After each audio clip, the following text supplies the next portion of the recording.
आज हम लोग साधन पाठ के सूत्र नंबर 26 और 27 को समझते हैं। तो चलिए शुरू करते हैं। सूत्र नंबर 26 और 27 हमें क्या कहता है? सूत्र नंबर 26 हमें कहता है विवेक ख्याति विपलवा हानोपाय। हमने इससे पहले तीन चीजें पढ़ी थी, हे हेतु, हान, और अब हम पढ़ रहे हैं हानोपाय। हे क्या था?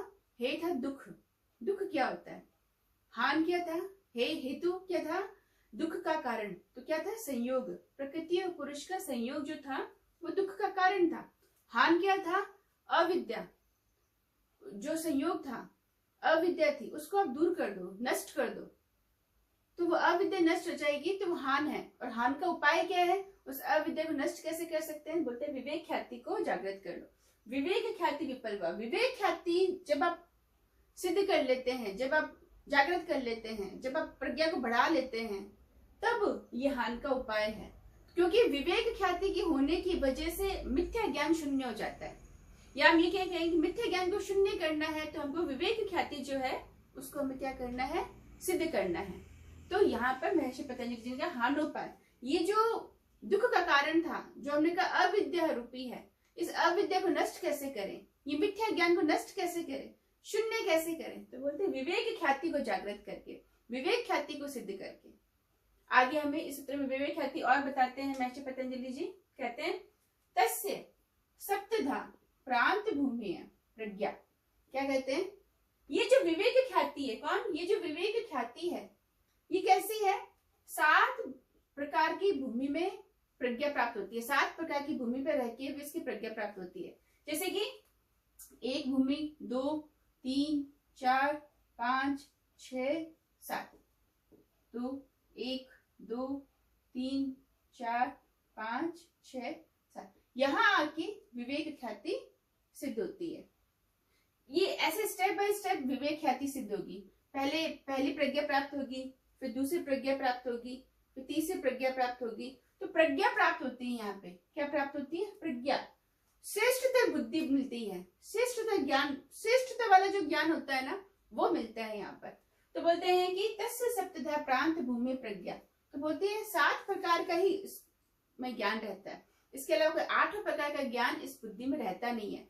तो बोलते हैं कैसा 7 प्रकार का ज्ञान है? तो बोलते हैं पहला है हे। जो साधक होता है वो ये जान लेता है कि दुख क्या है। वो क्या जान लेता है कि दुख क्या है? हे।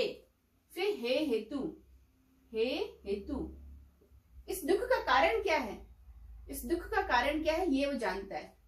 तीसरी भूमि में वो जानता है हान। उपाय, हान कैसे इसको दूर करे? क्या कारण है जिसकी वजह से ये कारण उत्पन्न हुआ? तो बोलते अविद्या। अविद्या की वजह से ये दोनों का संयोग हुआ, जिसकी वजह से दुख उत्पन्न हुआ। तो बोलते हान। फिर बोलते इसका उपाय कैसे करें? इसको करें कैसे? हानोपाय। जानो उसको। हानोपाय विवेक ख्याति जागृत करके, विवेक ख्याति की सिद्धि करके वो क्या करते हैं? हानोपाय करते हैं। फिर बोलते हैं यहां तक जो होता है, यहां तक बुद्धि काम कर रही होती है। क्या कर रही होती है? इन 4 स्टेप तक जो होती है बुद्धि रूपिणी काम होता है, बुद्धि कार्य कर रही होती है यहाँ पर।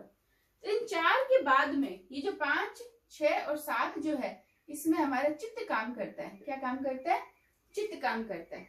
तो बुद्धि यहाँ पे क्या होगी? चौथे में हानोपाय कृत्य हो गई। अब यहाँ 5वें में बुद्धि जो हो गई, क्या हो गई है? बुद्धि कृत्य हो गई। कृत्य का मतलब हो गया अब बुद्धि पूर्ण रूप से सम हो गई, अब बुद्धि का काम हो गया। अब बुद्धि यहाँ पर बुद्धि का पूर्ण रूप से हमने जान लिया, प्रज्ञा के माध्यम से हमने बुद्धि को पूर्ण रूप से जान लिया। छठे में बुद्धि जो है ये चित्त के साथ में विलीन हो जाती है, अपने गुणों के साथ। बुद्धि के 3 गुण है, तीनों गुणों के साथ में बुद्धि क्या होती है? चित्त के साथ में विलीन हो जाती है, अस्त हो जाती है, खत्म हो जाती है, विलीन हो गई, बुद्धि खत्म। तो अब यहाँ पे क्या बचा? केवल शुद्ध रूप वाला जो पुरुष है उसका ज्ञान बचा। केवल शुद्ध रूप वाला जो पुरुष है उसका ज्ञान बचा। और ये जो पुरुष का ज्ञान बचा हमको, यही क्या बोलते हैं? जो पुरुष का ज्ञान हमको यहाँ प्राप्त हुआ, यही क्या बोलते हैं हम यहाँ पे? मोक्ष।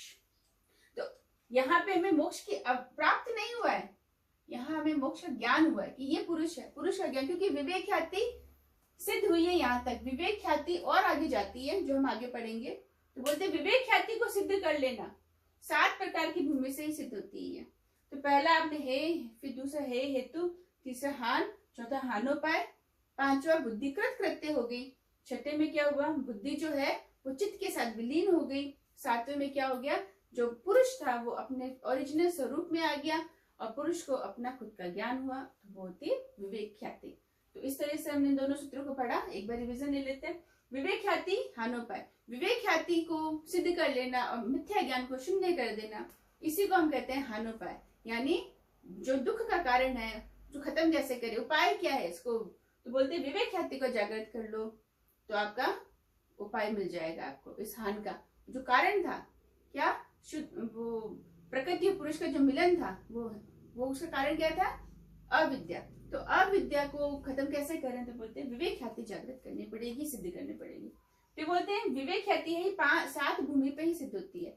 बोलती है पहले हे, फिर हे हेतु, फिर हान, फिर हानोपाय, ऐसे करके फिर बुद्धिकृत कृत्य, देन फिर चित्त में विलीन हो जाती है, फिर पुरुष जो है वो अपना अपने चैतन्य स्वरूप में, शुद्ध स्वरूप में रहता है। तो अगर कोई प्रश्न हो इससे रिलेटेड तो आप कमेंट बॉक्स में जाके कमेंट कर सकते हैं, मैं प्रश्न का उत्तर दे दूंगी। और अगर आपको मेरे वीडियो पसंद आया तो लाइक और शेयर भी कर सकते हैं। धन्यवाद। ओम शांति।